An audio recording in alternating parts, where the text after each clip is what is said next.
जी। श्लोक संख्या 18, पृष्ठ संख्या 166। ये श्लोक करेंगे जी। ठीक है।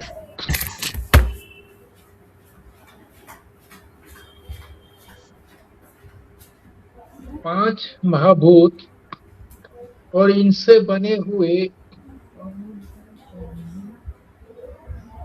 जितने भी पदार्थ हैं, चाहे वो बाहर के पदार्थ हैं और चाहे हमारे अंदर के यानी सूक्ष्म शरीर के, ये सब प्रपंच है, पांच भूतों से बना हुआ है। तो ये किस लिए समझना है? तो कह रहे हैं कि इस सब का कारण कौन है? परमेश्वर। और उसी का परिचय पाना है। इन महाभूतों को और ये प्रपंच को उत्पन्न करने वाला वही एकमात्र कारण परमात्मा है, जिसको उपनिषद ने कहा है कि सद एव सौम्य। ये सौम्य सद रूप से एक ही था। इदम अग्र आसीत, इस प्रपंच के बनने से पहले।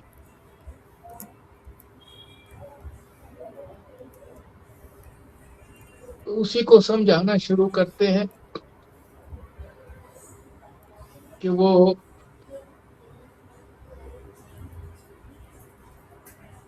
सद एव कौन है। तो ये 18वें श्लोक का पाठ करते हैं।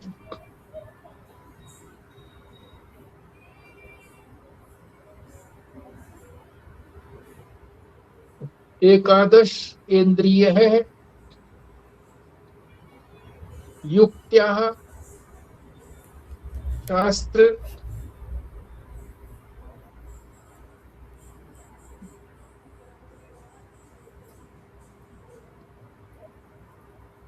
न अपि अवगम्यते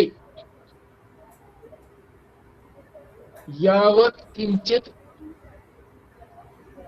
भवेत् एतद् इदं शब्दोदितं जगत। फिर एक बार सुनो। एकादश इंद्रिय है युक्त्या शास्त्र एणा अपि अवगम्यते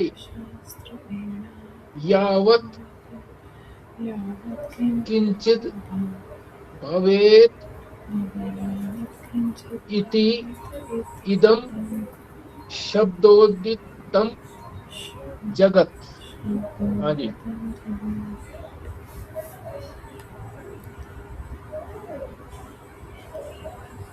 एकादशे इंद्रिये युक्त्या शास्त्रेण अप्यवगम्यते यावत् किंचित् भवेत् इति इदं शब्दोदितं जगत्। ठीक। जी। एकादश इंद्रिये युक्त्या शास्त्रे अपि अवगम्यते यावत् किंचित् भवेत् एतद् इदं शब्दोदितं जगत। ठीक। हाँ जी, मैं पढ़ती हूँ। ओम। एकादश इंद्रिय युक्त्या शास्त्रः अप्य अवगम्यते यावत् किंचित् भवेत् इति इदं शब्दोदितं जगत्। ओम। ठीक।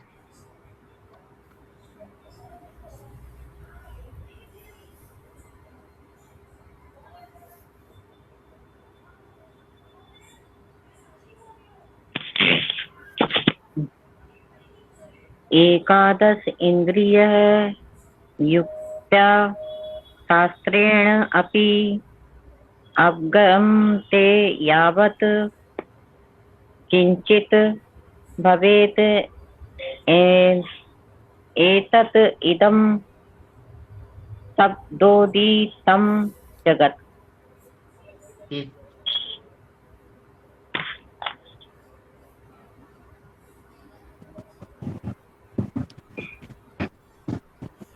एकादशे इन्द्रिययुक्त्या शास्त्रेण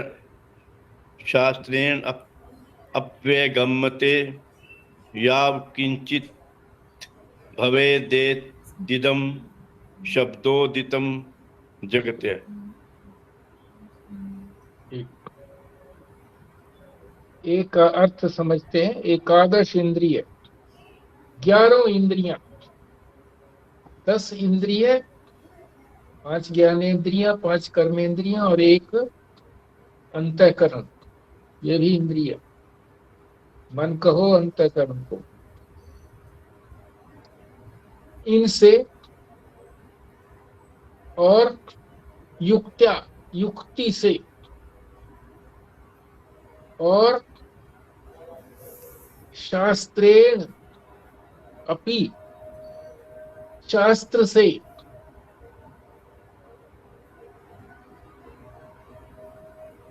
इसके बाद जो है नीचे वाली पंक्ति में जो यावत किंचित इदम, जो कुछ भी ये यावत, जो कुछ भी इनसे समझ में आता है, किनसे? 11 इंद्रियों से, युक्ति से और शास्त्र से। जो अवगम्यते, अवगमन का मतलब होता है ग्रहण करना, जो कुछ ग्रहण होता है वो जगत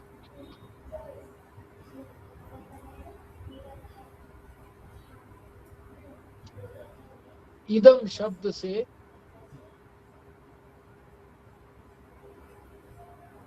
कहा गया है। जो कुछ भी भवेद उत्पन्न होता है वो सब इदम शब्द से कहा गया। और विस्तार से समझते हैं। पंच महाभूत और पंच महाभूतों से उत्पन्न होने वाले जो भी ये कर्मेंद्रियां और ज्ञानेंद्रियां हैं और अंतःकरण है,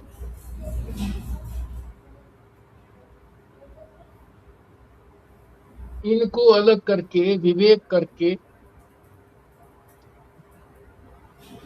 बताया कि ये दृश्य है।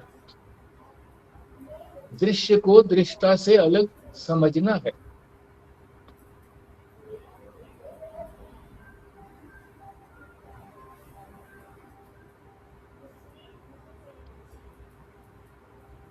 ये जो महाभूत प्रकरण है, इसमें जो श्रुति ने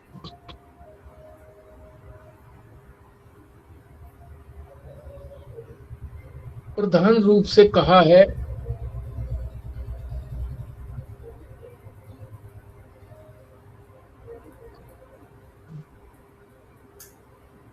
वो वेद वाक्य है।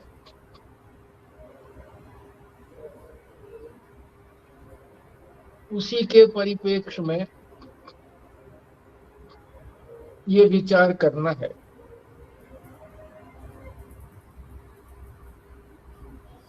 तो छांदोग्य उपनिषद में क्या आता है? सदैव सौम्य इदम अग्र आसीत एकम एव अद्वितीयम। इसका यदि अनुवाद किया जाए, क्या होगा अनुवाद? सृष्टि से पहले, इस प्रपंच की उत्पत्ति से पहले एक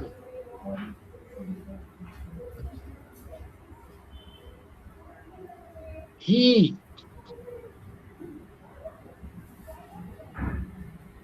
एकम कहा ना, एकम एव, एव माने ही,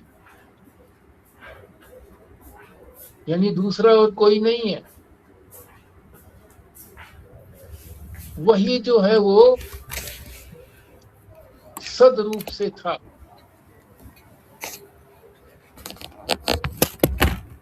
सद एव कहा ना, सद एव, सद ही था। इसमें जो इदम शब्द है ये सारे जगत को समेट लेता है, कि सारा जगत।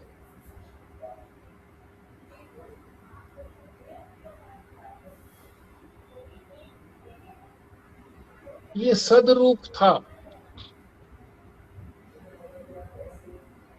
यानी इस जगत के उत्पन्न होने से पहले एकमात्र सदरूप ही था। यावद किंचित भवेत एतद, सारा जगत, यावत का मतलब सारा जगत, जितना कुछ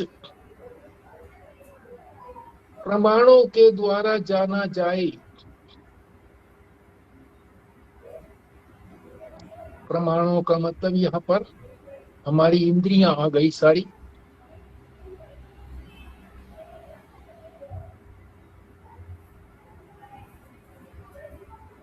ज्ञानेंद्रियां और अंतःकरण।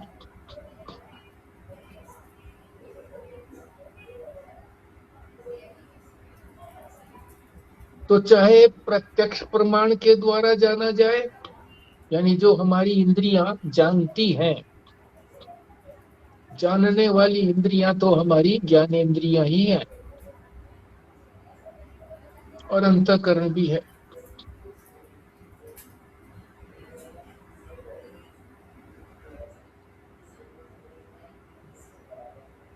तो प्रत्यक्ष प्रमाण हो गया वो, चाहे अनुमान प्रमाण हो, चाहे अर्थापत्ति या उपमान प्रमाण या शब्द प्रमाण। तो कितने प्रकार के प्रमाण हैं, इसको हम समझ लेते हैं। 6 प्रकार के प्रमाण बताए हैं। प्रत्यक्ष,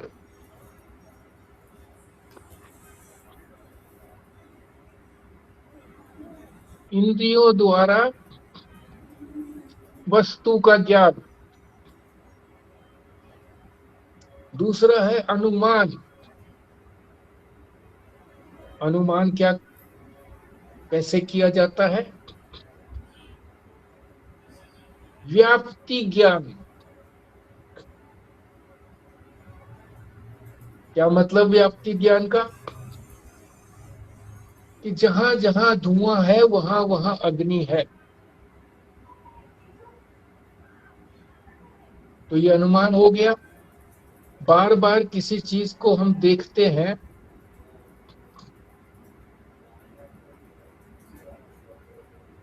तो एक चिन्ह मिल जाता है हमको कि ये होगा तो ये भी होगा।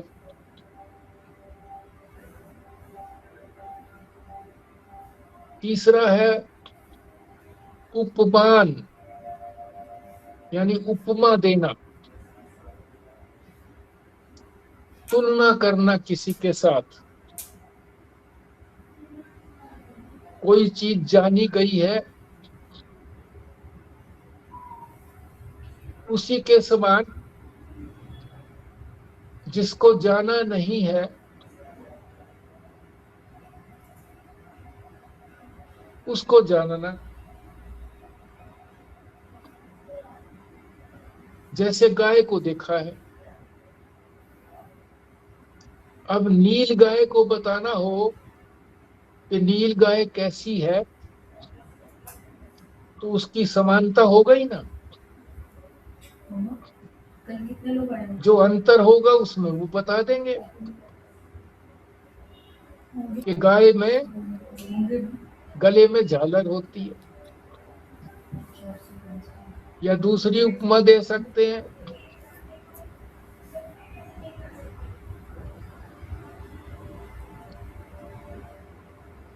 किसी लड़के के लिए पंडित जी जो है वो लड़की को देख करके आए, और वो लड़की देखी तो है नहीं, पर वो आकर के वर्णन करता है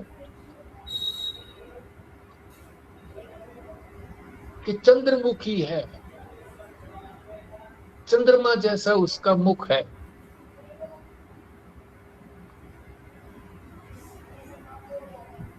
चंद्रमा तो देखा हुआ है, उस लड़की को देखा नहीं है, तो उसी के समान है। इसको कहते हैं उपमान। शब्द, शब्द के लिए शास्त्र भी कहेंगे, और आप्तोपदेश भी कहेंगे। आप्त, आप्त कथन, जो श्रेष्ठ पुरुष हैं, प्रमाणिक पुरुष हैं, उनका जो भी कथन है वो भी प्रमाण माना जाता है। वो भी उन्होंने जो कुछ कह दिया वो भी प्रमाण ही माना जाता है। उसको कहते हैं शब्द। चाहे वो शब्द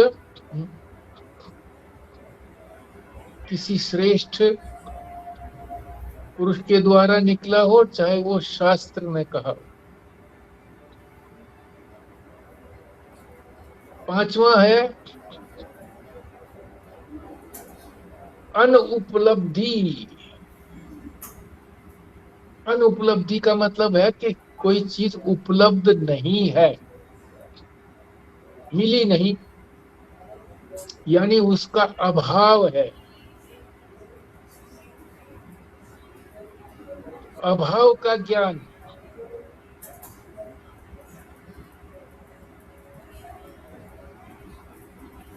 ये भी एक प्रकार का प्रमाण है कि वो चीज मिली नहीं, तो अभाव है उसका। अनुपलब्धि प्रमाण। छठा है अर्थापत्ति। प्रिजम्पशन, कल्पना कर लेना।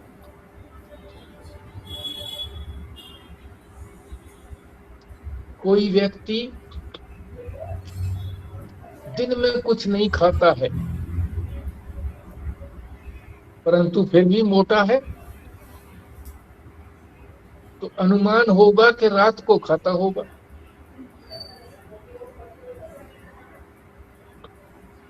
ये हो गया अर्थापत्ति।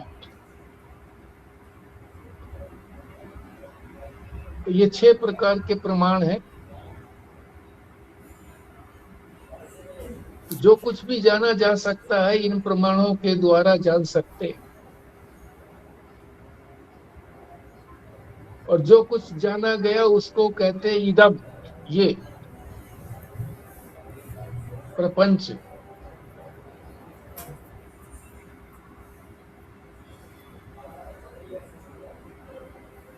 जो 11 इंद्रियां कही हैं यहाँ पर, एकादश इंद्रिय,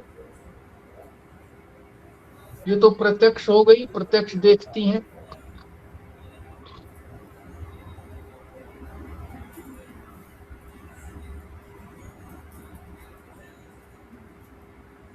ग्यारह इंद्रियों से जो भी कुछ जानते हैं वो प्रत्यक्ष है।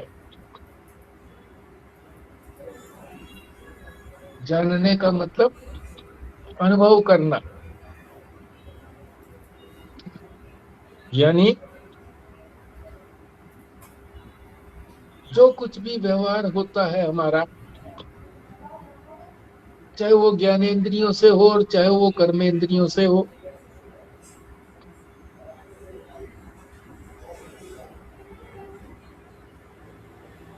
प्रत्यक्ष ही है।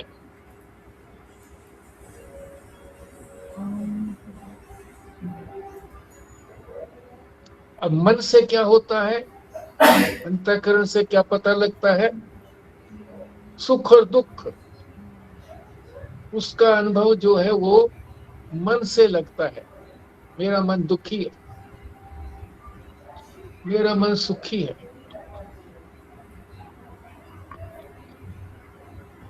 तो बहुत सी चीजों को मन जो है वो बिना किसी सहायता के, इंद्रिय की सहायता के सीधा जानता है, खुद जानता है।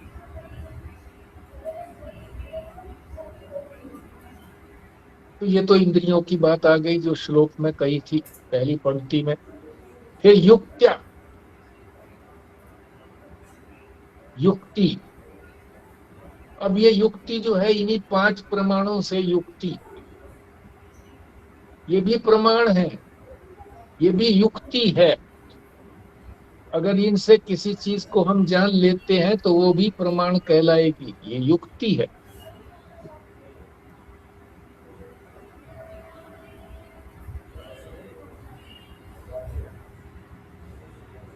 शास्त्र,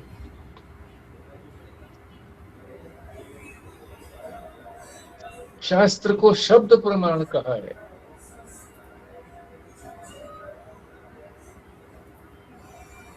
तो शास्त्र से क्या पता लगता है? स्वर्ग, नरक, वैकुंठ,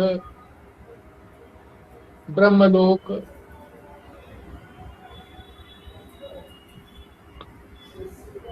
इसका अनुमान नहीं कर सकते हम। अनुमान तो तभी करेंगे जब हमने पहले प्रत्यक्ष में देखा हो तो अनुमान करें। तो प्रत्यक्ष में तो किसी ने देखा नहीं है, तो अनुमान भी नहीं हो सकता। और भी जितने प्रमाण हैं वो नहीं कार्यकारी होंगे यहाँ पर।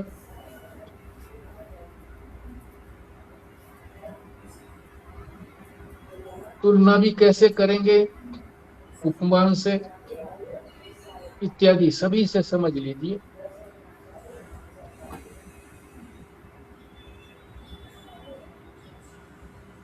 केवल शास्त्र से ही पता लगता है।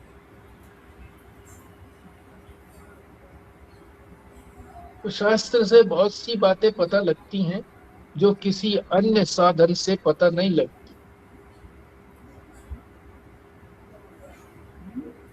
कई बार लोग जो हैं ये पूछते हैं जी शास्त्र को ही प्रमाण क्यों माने हम?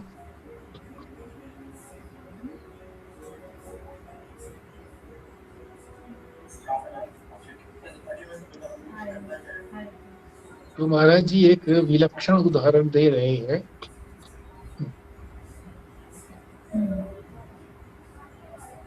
कि ज्यामिति,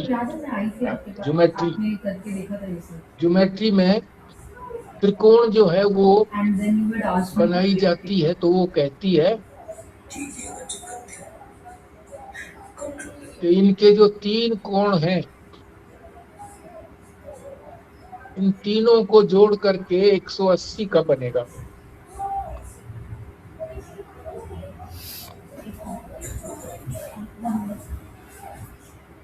पर अगर इसको प्रत्यक्ष से नापने लगेंगे तो 180 नहीं आएगा। क्यों नहीं आएगा? क्योंकि पृथ्वी पर लकीरें खींचेंगे, सीधी लकीर पृथ्वी पर खींची नहीं जा सकती। क्यों? कि पृथ्वी गोलाई पर है। चाहे थोड़ी सी ही गोलाई हो, थोड़े से अंतर में जो रेखा खींचेंगे, थोड़े से अंतर में तो कुछ ना कुछ तो फर्क होगा। 1/4 डिग्री का कुछ ना कुछ तो फर्क पड़ेगा लाइन खींचने में, लंबाई का जरा सी टेढ़ी तो होगी।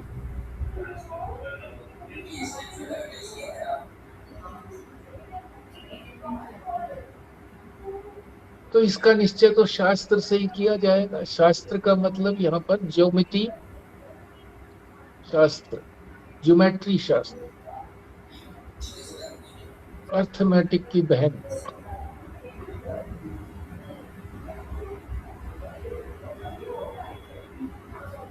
जो जो जिस चीज का प्रमाण है वही काम आएगा।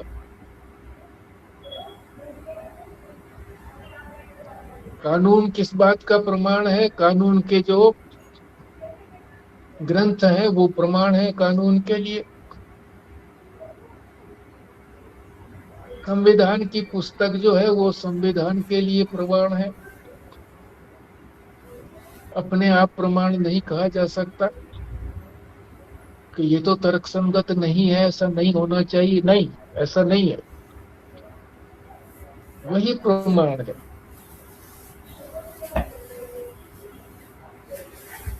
तो जैसे दूसरे शास्त्रों को प्रमाण मानना पड़ता है, ऐसे ही स्वर्ग को भी प्रमाण मानो, और पाप पुण्य को भी प्रमाण मानो कि पाप और पुण्य होता है। देखा तो किसी ने है नहीं, पर फिर भी मानना चाहिए।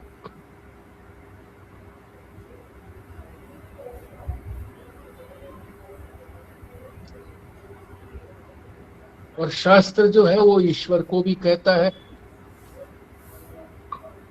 कि ईश्वर ही प्रमाण है।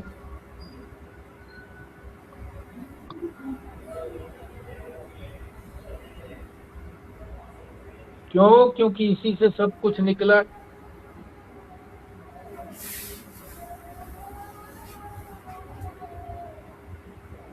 इसलिए युक्ति से शास्त्र को अलग कर दिया कि शास्त्र से भी जो जाना जाता है, युक्ति से भी जो जाना जाता है, और जो इंद्रियों से भी जाना जाता है, सारे साधनों से जो भी कुछ जाना जाता है वो इस इदम शब्द से कहा गया।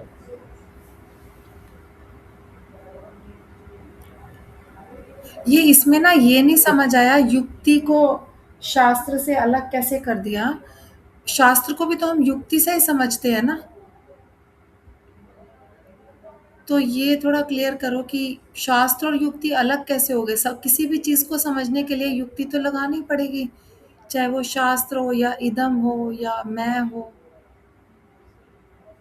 हाँ जी, बोलिए, आप लोगों में से कौन बोलता है?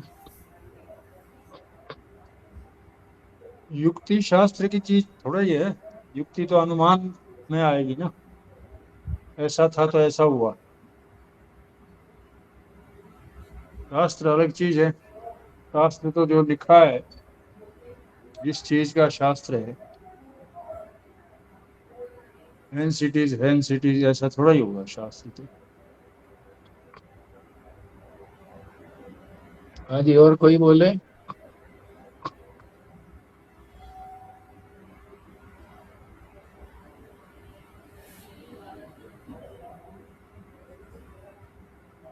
प्रमाण तो शास्त्र ही रहता है। युक्ति जो है उस प्रमाण को हमारी बुद्धि के अंदर दृढ़ करती है, समर्थन देती है। युक्ति समर्थन देती है।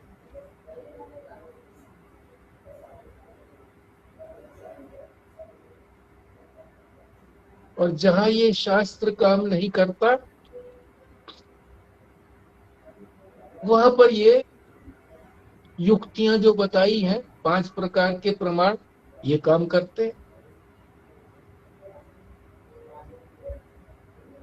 पर शास्त्र प्रमाण जो है इन सब से प्रबल है। युक्तियों से अगर जो भी कुछ हम सिद्ध करना चाहें, तो दूसरा कोई आएगा युक्ति से, उसको काट भी देगा। तर्क से, युक्ति मीन्स तर्क। युक्ति का मतलब होता है अनुकूल समर्थन। नई बात नहीं कही जा रही है, जो बात शास्त्र ने कही है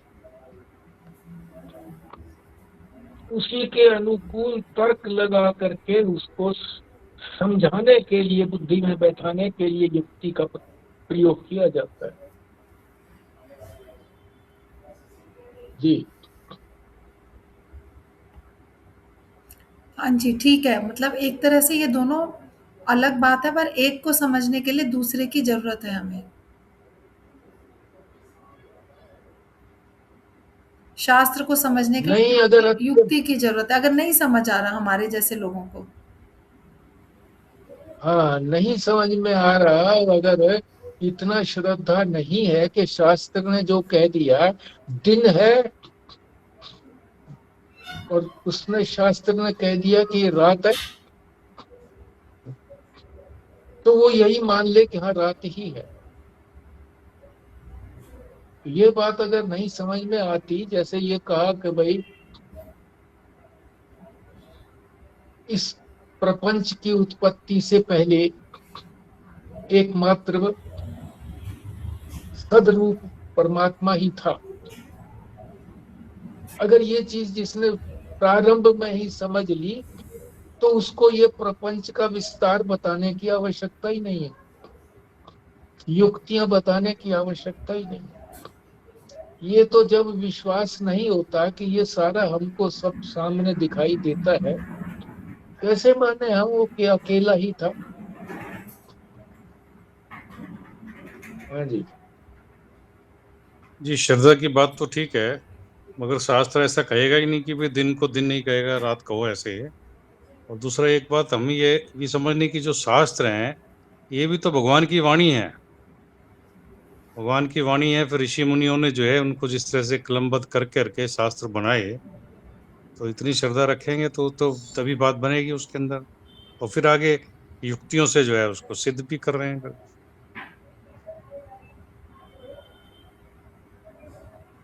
उदाहरण का जो पक्ष समझाने के लिए कहा जाता है वो वही समझना चाहिए। दिन को रात वाली बात तो केवल समझाने के लिए है कि इतना दृढ़ विश्वास अगर किसी का है, दृढ़ श्रद्धा है, तो फिर आगे की जरूरत नहीं पड़ती।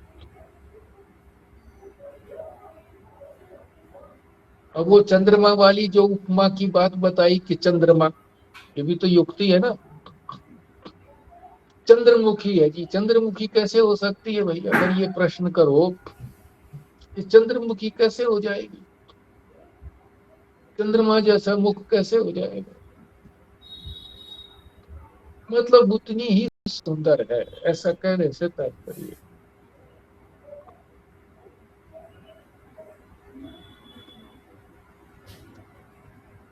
अगले श्लोक में चलते हैं जी। अब वही जो श्रुति थी छांदोग्य की, अब उसी को जो है अरुण महर्षि अपने शब्दों में वर्णन कर रहे हैं। तो कैसे कर रहे हैं अपने शब्दों में, समझते हैं, पाठ करते हैं। इदं सर्वं पुरा सृष्टे एकम एव अद्वितीयकम तद एव आसीन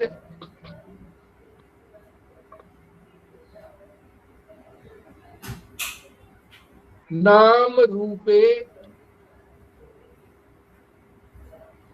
न अस्ताम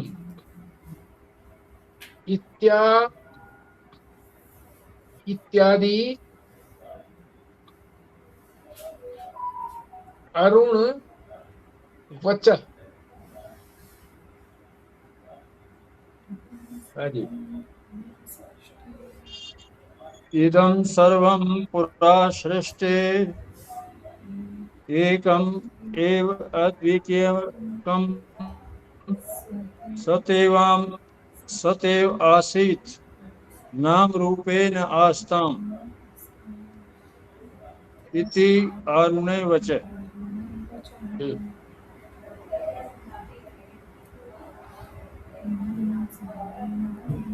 जी, इदं सर्वं पुरा सृष्टे एकम एव अद्वितीयकम सद एव आसीन्नाम रूपे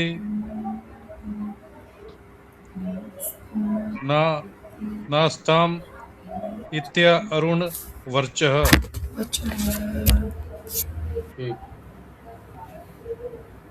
हाँ, मैं पढ़ती हूँ। इदं सर्वं पुरा सृष्टे एकम् एव अद्वितीयकम् सदैव आसीनामरूपे न अस्ताम इति आरुणे वचः। ठीक।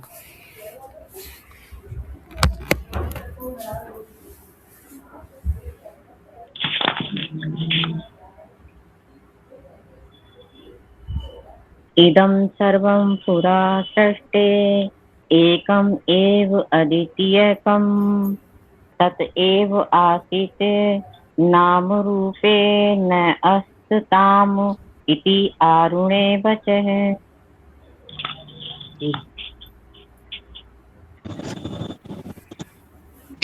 इदं सर्वं पुरा सृष्टे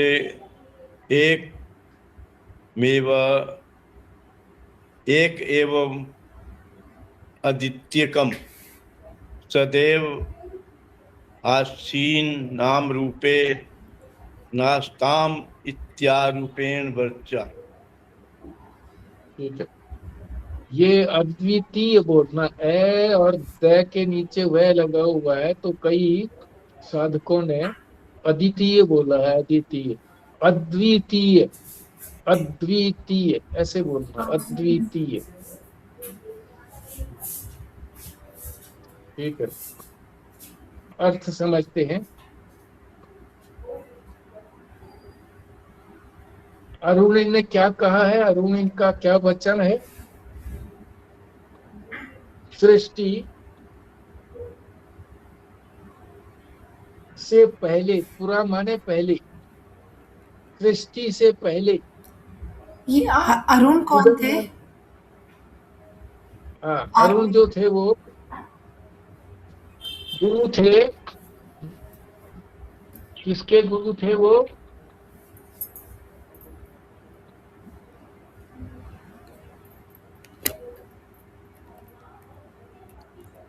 उद्यालक के पिता होंगे। हैं? उद्यालक के पिता। हाँ, उद्यालक, उद्यालक के पिता। उद्यालक ऋषि हुए हैं। श्वेत केतु के, श्वेत केतु के पिता थे, श्वेत केतु। उनको उद्यालक अरुणी कहा जाता था, उद्यालक अरुणी, श्वेत केतु थे। ये कथन जो है ना, श्वेत केतु को ही सुनाया गया था अरुणी ने।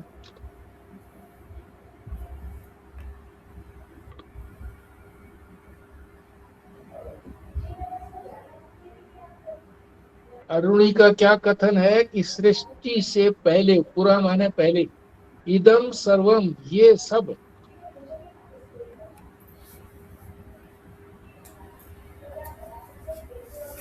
एक ही, एकम एव है, अद्वितीय, एकम एव यानी एक ही, अद्वितीय, सद, ये अगली पंक्ति में जो पहला अक्षर है सद, सद ही था, आसीन, आसीन,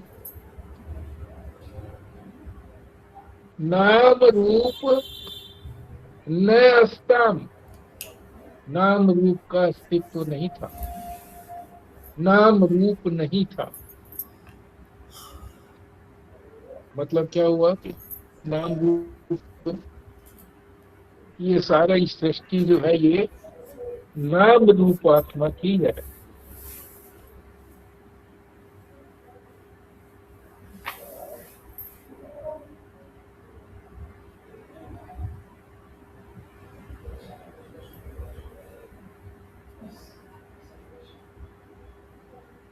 तो कथन से तात्पर्य जो है ना, उसका जो अर्थ है, उस अर्थ को कहा गया है।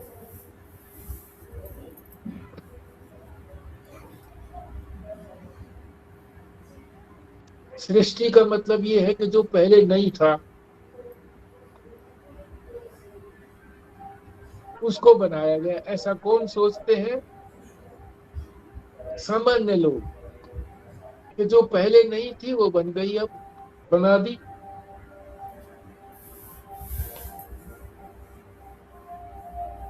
पर असलियत क्या है?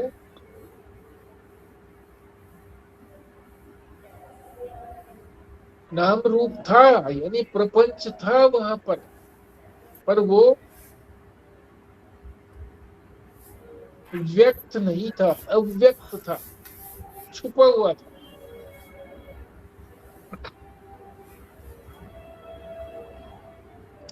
उदाहरण से समझा रहे हैं, जैसे मिट्टी से घड़ा, सिकोरा इत्यादि बन गए,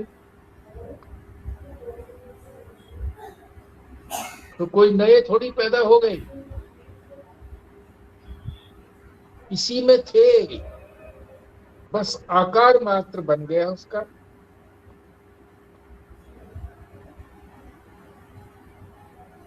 और जो कहते हैं नई चीज पैदा हो गई है, तो उसके लिए कहा है कि जल को मत करके उसमें से घी निकाल दो, पर नहीं निकलेगा। क्यों?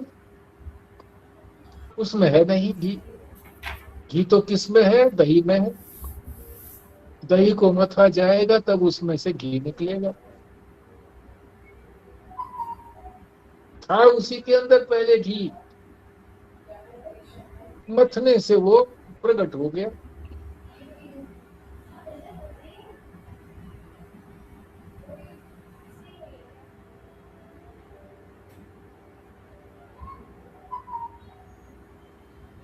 अगर उसमें न हो वो और प्रकट हो जाए, तो किसी से भी कुछ भी बनाया जा सकता है, पर वो संभव नहीं है।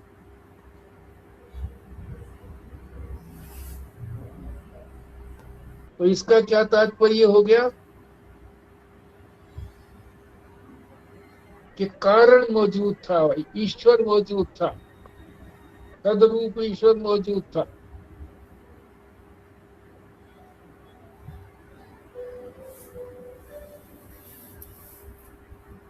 तो ये नियम है कि जो भी चीज बनती है वो कारण से ही निकलती है।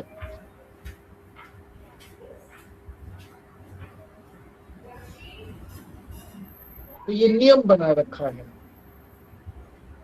अब ये नियम जो है वो किसी ने बनाया होगा, उसको कहते हैं नियामक। जिसने ये सृष्टि बनाई ईश्वर ने, उसने ये नियम भी बनाया।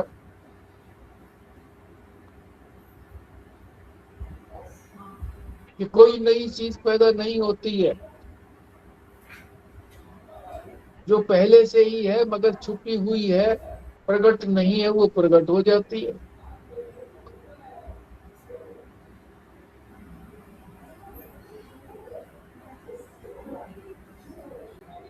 तो सृष्टि नहीं बनी थी जब, उससे पहले जब ये बाहर आई, तो नाम रूप के बाद नाम रूप के रूप में आ गई है।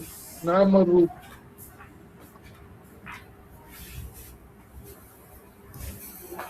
और जब तक ये बाहर नहीं आया था नाम रूप, ये सृष्टि बाहर नहीं आई थी, तब तक एकम एव अद्वितीयम, यानी अद्वितीय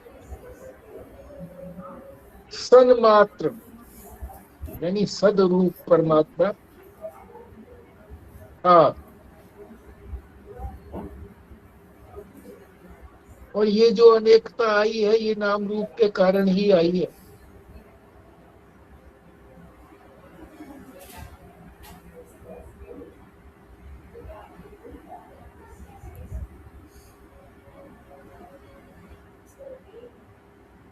अब ये आगे जो है ना, दो चीजों की भिन्नता जो बता रहे हैं, ये थोड़ा सा डिफिकल्ट सी बात है, देर से समझ में आएगी। नाम और रूप दोनों अगर एक हो,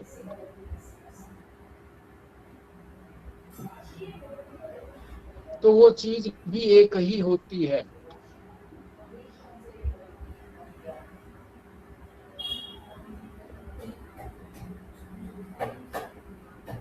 जैसे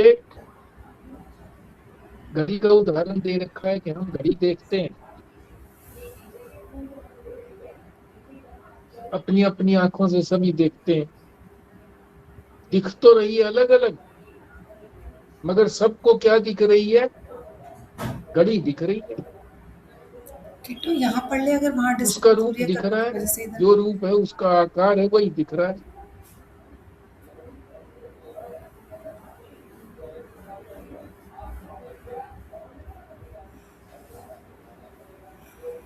एक नाम है घड़ी, सबका सब वही बोल रहे हैं घड़ी है,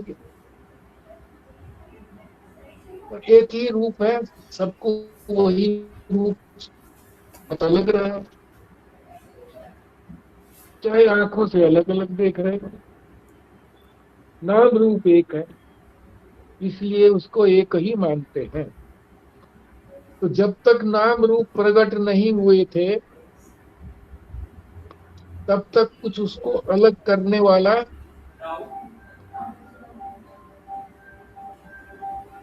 कोई नहीं था, इसलिए केवल परमेश्वर ही था।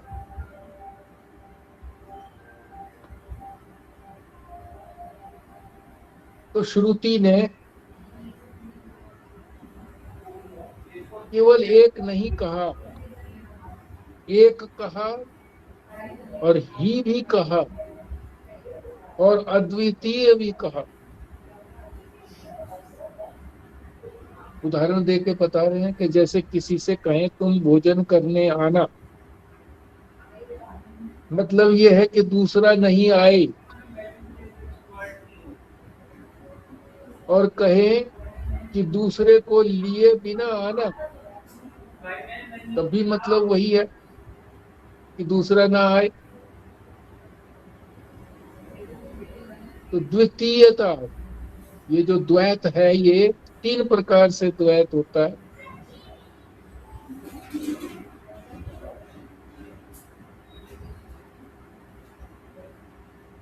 तुम एक आना, तुम ही आना, दूसरे किसी को नहीं लाना। तो ये 3 प्रकार की एकता बताई है।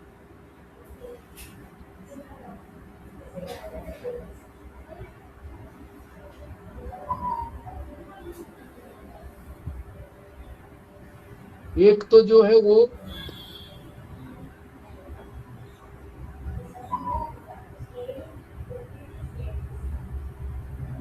ये कह रहे हैं, श्रुति ने ऐसे ही नहीं कह दिया।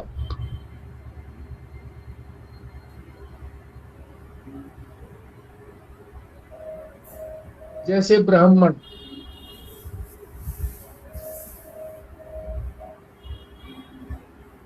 गांव में एक ही ब्राह्मण है, मतलब उसकी जाति का कोई और नहीं है।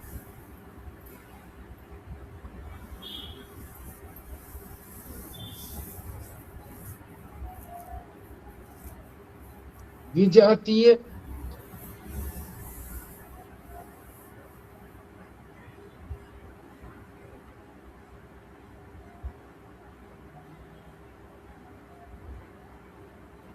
दोनों की एक जाति नहीं है, क्योंकि उसमें क्षत्रिय भी है।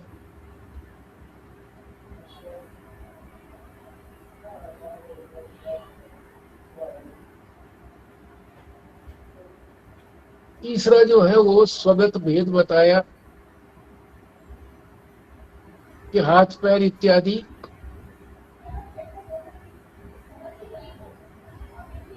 ये हमारे से अलग नहीं है।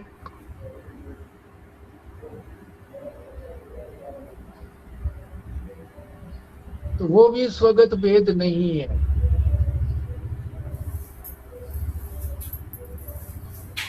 यानी कोई ईश्वर नहीं था, एक ही था। विजातीय भेद भी नहीं था, अर्थात सत से भिन्न असत कुछ नहीं था।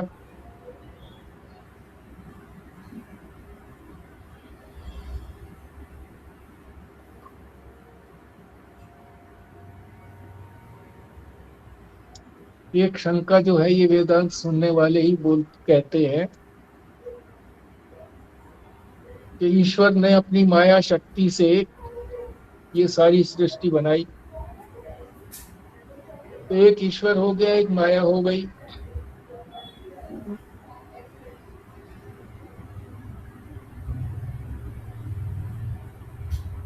तो ये तो भेद रहना चाहिए, स्वगत भेद, कि उसी में भेद है। कह रहे नहीं, माया से द्वैत नहीं होता।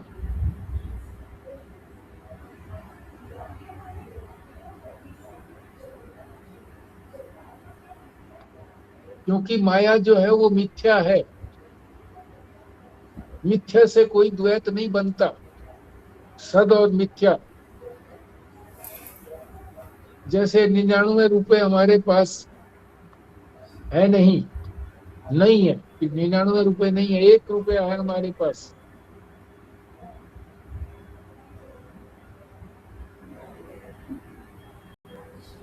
तो कोई कहे कि इन दोनों को जोड़ो, 1 रुपया और 99 रुपए,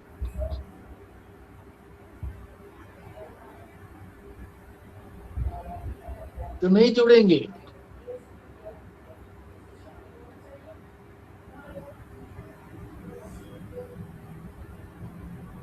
कल्पना वाली चीज, ये माया जो है ये कल्पना है, इससे द्वैत नहीं होता।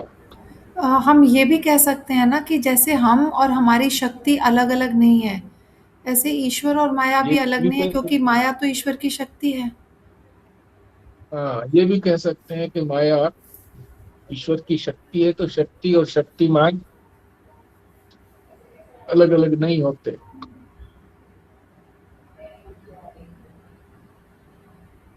मिथ्या माया से सद में कोई द्वितीयता नहीं होती, द्वैतपना नहीं होता, भेद नहीं आ जाता कोई। सत अगर 2 हो तो फिर तो जुड़ करके द्वैत हो गया, पर सत 2 है नहीं, एक सत है, एक माया है, यानी मिथ्या।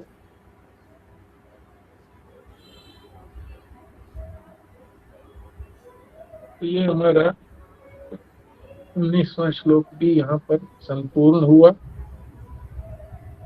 हाँ जी।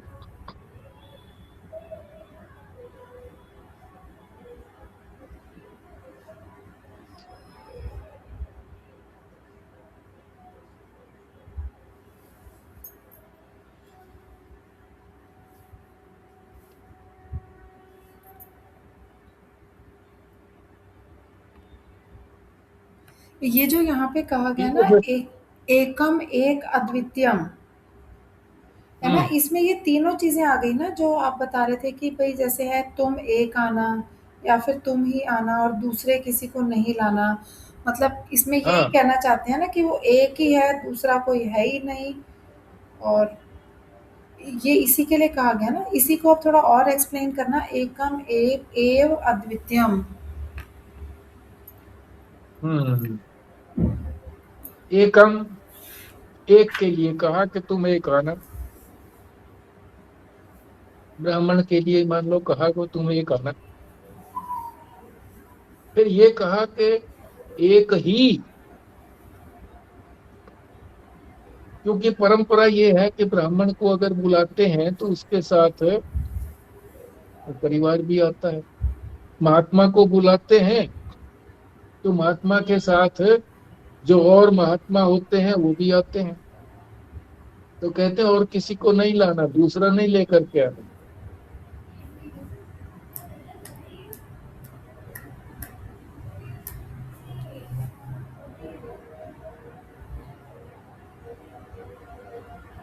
एकम एव अद्वितीयम, यानी कोई और दूसरा है नहीं, उसके अलावा सदरूप से कोई नहीं है, माया नहीं है। माया अगर होती तो फिर तो ये था कि ये 2 हो गए, माया भी नहीं। ये अद्वैत सिद्ध करने के लिए कहा है ना जी की, हाँ, एक जो है अद्वैत को सिद्ध करने के लिए ये कहा है करके। जहाँ तक हाँ, माया की बात भी जो उन्होंने क्वेश्चन किया कि भाई कि ईश्वरीय वेदांत में प्रश्न कर सकते हैं कि माया क्यों नहीं उसके साथ, माया है तो अलग क्यों हाँ, नहीं हुआ। क्यों भेद नहीं मानते उसका? क्योंकि खुद ही तो बना है जी। माया अब उसकी शक्ति भी कहो बट उससे अलग नहीं है। थोड़ा विचारणीय प्रश्न है कि भाई ईश्वर अलग और ईश्वर की माया अलग अलग नहीं है। ईश्वर की माया, उसकी शक्ति अलग नहीं होती। जैसे ब्रह्म पहले भी कहा था, ईश्वर की शक्ति कोई ईश्वर से अलग चीज नहीं है। तो ये अद्वैत सिद्ध करने के लिए कहा है, ये एक की बात जो आई है।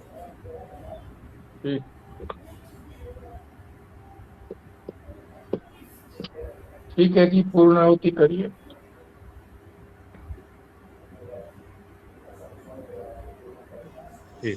स्वस्तिका करेंगे पूर्णाहुति? यही कहेंगे ना, हाँ जी, आपकी यही जिज्ञासा। कहेंगे ना कि कारण कार्य नहीं है, कारण है, कारण ही था। हाँ, कार्य नहीं है, कारण ही है।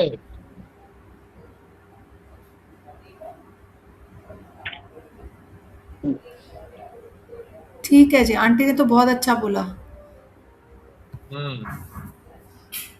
ओम पूर्णमदः पूर्णमिदं पूर्णात् पूर्णमुदच्यते पूर्णस्य पूर्णमादाय पूर्णमेवावशिष्यते। ओम शांति शांति शांति। नारायण नारायण नारायण। नारायण। नारायण। नारायण नारायण। नारायण नारायण।